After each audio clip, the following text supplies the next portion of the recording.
नमस्कार दोस्तों, आप सभी का स्वागत है short hand house YouTube channel पर।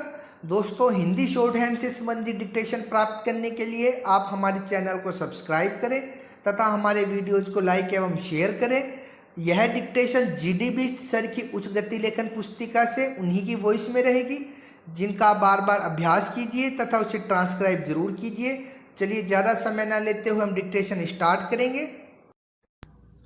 अभ्यास 148, ट्रांसक्रिप्शन 120 शब्द प्रति मिनट, 6 मिनट।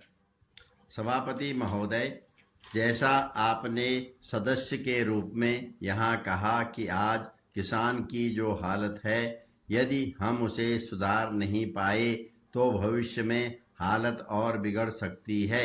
हमें सोचना चाहिए कि किसान को आत्मनिर्भर बनाने के लिए जो नीतियाँ हम बनाते हैं, क्या उनमें कुछ कमियां या खामियां हैं। हम जो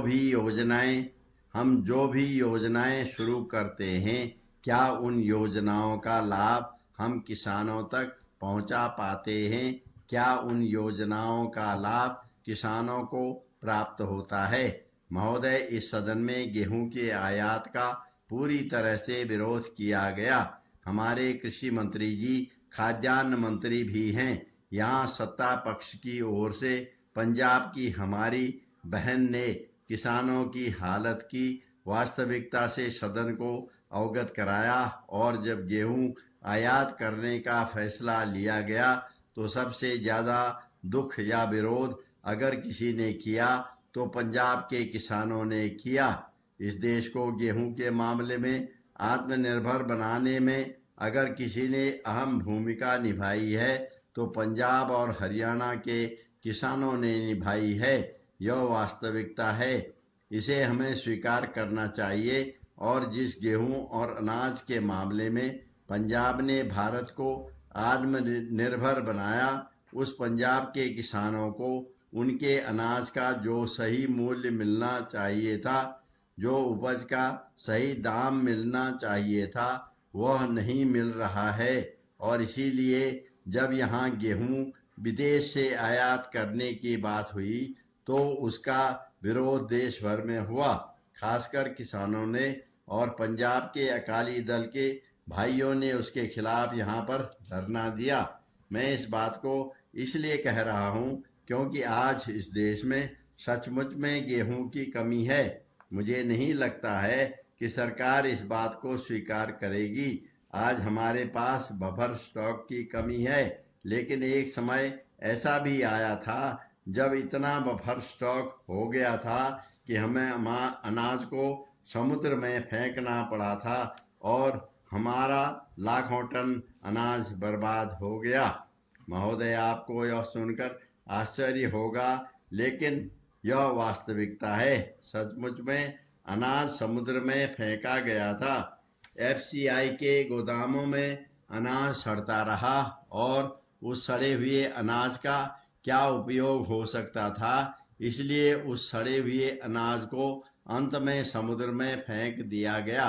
हमारे यहाँ का किसान जो इस देश के अन्न की जरूरत को पूरा करता है, उस किसान को हमें बढ़ावा देना चाहिए, न कि विदेशों से गेहूं का आयात करना चाहिए।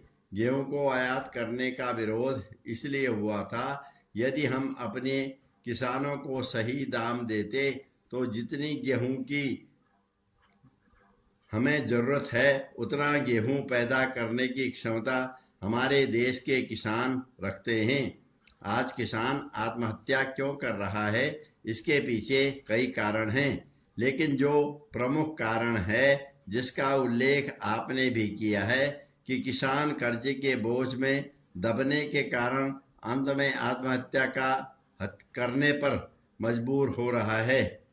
मैं एक नई सोच आपके सामने रखना चाहता हूँ। कृषि मंत्री जी यहाँ मौजूद हैं। इसी सदन में एम्प्लॉयमेंट गारंटी स्कीम का बिल पारित हुआ था, जिसके द्वारा ग्रामीण क्षेत्रों में गरीबी रेखा के नीचे रहने वाले लोगों के परिवार के एक सदस्य को 100 दिन का रोजगार देने की बात कही गई थी। देश में छोटे, मध्यम और बड़े किसान भी हैं, लेकिन देश में अधिकतर छोटे किसान हैं जिनके पास कम से कम जमीन है। वे किसान हर साल बुरे हालात के शिकार हो रहे हैं। उनके लिए अलग अलग ग्रामीण रोजगार की योजनाएं हैं, लेकिन वे उनका पूरा लाभ नहीं उठा पाते हैं। गरीबी रेखा से नीचे रहने वाले लोगों को उन योजनाओं का लाभ नहीं मिलता है। वे साल भर मेहनत करते हैं, मजदूरी करते हैं, लेकिन साल के अंत में देखते हैं कि उनको अपनी फसल का उचित मूल्य नहीं मिला है, जिससे वे हताश हो जाते हैं और आत्महत्या करते हैं। मैं एक नई सोच कृषि मंत्री जी के सामने रखना चाहता हूं, जैसे ग्रामीण क्षेत्रों में गरीबी रेखा के नीचे रहने वाले लोगों को ऊपर लाने के लिए हमने रोजगार गारंटी बिल पास किया है। उसी प्रकार की एक नई योजना सदन में लाने की आवश्यकता है, जिस पर विचार किया जाए। जो स्मॉल एंड मार्जिनल फार्मर्स हैं, जो 5 एकड़ से ज़्यादा कम जमीन रखने वाले किसान हैं, वे साल भर मेहनत करने के बाद कभी प्राकृतिक आपदा या बारिश न होने के कारण बर्बाद हो जाते हैं और लागत से कम मूल्य पर अपनी फसल बेचते हैं या आत्मरक्षा के लिए मजबूर होते हैं, आत्महत्या के लिए मजबूर होते हैं।